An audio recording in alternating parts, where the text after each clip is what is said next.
I'm the Dean of Technology and Trades at Northern College.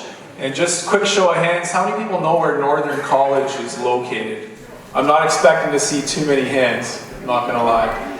Northern College has campuses in northeastern Ontario, a bit farther north than here, and we actually service a geography about the size of France. So we don't have a population the size of France in that part of the province, but we have the geography that we have to challenge, the challenge to cover. So our home campus, our largest campus is in Timmins, Ontario, which is about a 5-hour drive due north of here, just under 5-hour drive due north. Does anybody know what Timmins is famous for? What industry is in Timmins? I didn't hear it. Mining. Mining is our major industry. We're going to talk about mining a little bit as we work through the rest of this presentation. Now I had a little video there. You can play the video. Yeah, you can just play it in the background while we're chatting away there. So on the video, you're just going to see some scenery, I guess, from our region or some of our campuses. So we have a major campus in Timmins. We also have campuses in Kirkland Lake, Ontario, and in Haileybury, Ontario. In Haileybury, Ontario, we have the School of Mines, the Haileybury School of Mines. It's over 100 years old. It's the oldest mining school in the country, actually. And in Kirkland Lake, we have a world-class, in fact, the internationally known welding program, and I want to chat about that as well, too. So I'm really happy to be here today, and thanks, Kyle, for the invite to talk about Northern, to talk about STEM careers in general. So I did mention we have the largest geography, but I should mention we also have the smallest college in the system. So it's a challenge for us, obviously, to service that geography with less resources than some of the other educational partners that you're going to hear from today. But I think we do a pretty good job of it, and I think there's some really good benefits for thinking about coming to a small school. And you heard some of that from Canadore as well. There are some distinct advantages to coming to a school like this. So why choose a small school? Why choose Northern, I guess, is what we're looking at. And we can take a step back from that. First of all, why choose STEM, right, is really the question that we should be answering. And I think most of you in the audience today, you're here because you're interested in these careers, you're interested in this field. And that is very, very smart. That is decision number one that you've made, and you've made a very good decision. What we like to think we're doing with our programming in engineering and technologies, we're future-proofing our graduates. Because what we're trying to do is prepare you for careers that you're not going to step into right now. We're preparing you for careers that are 5 to 10 years down the road. And so we take out the crystal ball and try to, I guess, predict what that's going to look like. And we kind of have some idea of where we're going with that at this point. Show of hands, who knows what the Industrial Revolution was? And this isn't a history lesson, I promise this will be short. So I see a few hands. So the first Industrial Revolution was about steam power, right? This is back in the 1700s. And that really revolutionized the work world for just about everybody, and it made manufacturing a lot easier for those people who were trying to bring goods to market, right? And it relied on steam power. And then, about 100 years later, you start to have a second industrial revolution, and this is the electrical industrial revolution. This is where you start applying electricity to these manufacturing processes, and you end up with the Henry Ford model, right? The automotive model, where you have a factory and it's an assembly line, and electricity is being used to run big machines. Then we get into the late 60s, early 70s, and we start to see computerization of this, right?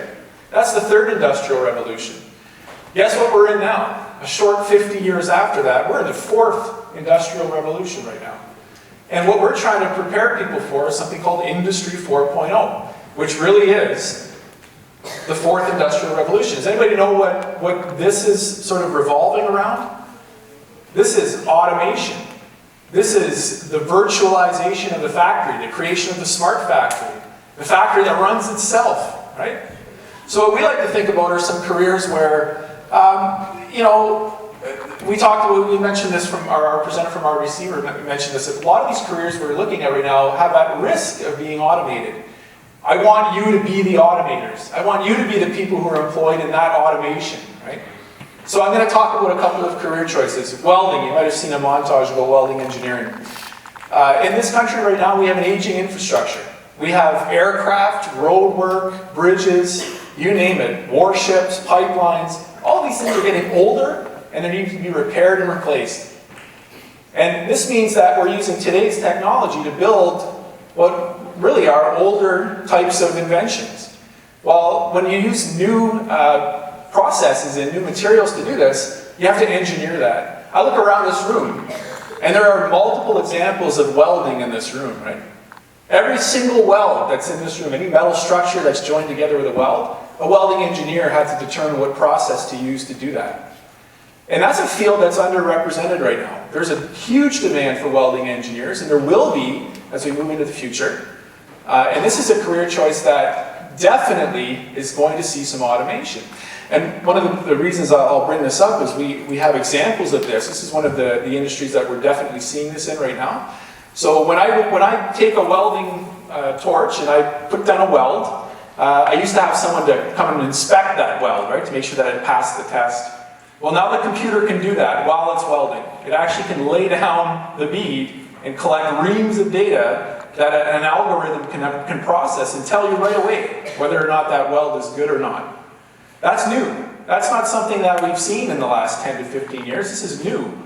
And that means that there are some careers that are going to rely on that type of automation, and we can prepare you for those careers. Mining engineering, that's another example. The entire industry of mining is becoming much more automated than it ever has been. And there's a really good reason we want to see that happen in mining, right? Mining is a dangerous industry at times. Taking people away from the rock face, getting them on the surface and not underground, for example, or away from the dangerous parts of that industry is a good example of why we would want automation. Surveying is a big part of the mining industry, right? Making sure we're digging where we're supposed to be and we're cutting the right holes and blasting away what we need to blast away. That used to be done by people at the rock face with an optical device, and it's no longer being done that way. This is being automated. It's being done by drones. It's being done with computer algorithms and computer models. Much safer environment, and we're preparing students for that type of career. Okay? Instrumentation and electrical engineering. Those are two of those examples where automation is sort of at the heart of these career choices now in those fields, because these people are also the ones that are creating the automation. They're the ones running the programs that will actually be replacing some of those older types of industrial jobs. So this is future-proofing, right? This is what we were talking about. This is future-proofing. So at Northern College, we have programs in all of those areas, along with a host of other programs in more traditional engineering and technology streams, including some trades programming, apprenticeship programming as well, which I think doesn't get the airtime it really needs to get, but definitely it risks that as well. Just want to mention a few things about some of the things you might have seen in the video. You saw this vehicle being driven. That's a Tesla that the college picked up recently, and in fact was at Skills Ontario. For those of you who made it down to Skills this year, you would have seen that vehicle there. But that's just one example, right? Just a small example of what we're doing at the college to try to bring tomorrow's tech to today's programming, so that when we graduate you, and hopefully we'll see you at some point in the future, and we will graduate you, that you'll be ready for careers in those industries that will require you to have those 21st century skills for Industry 4.0.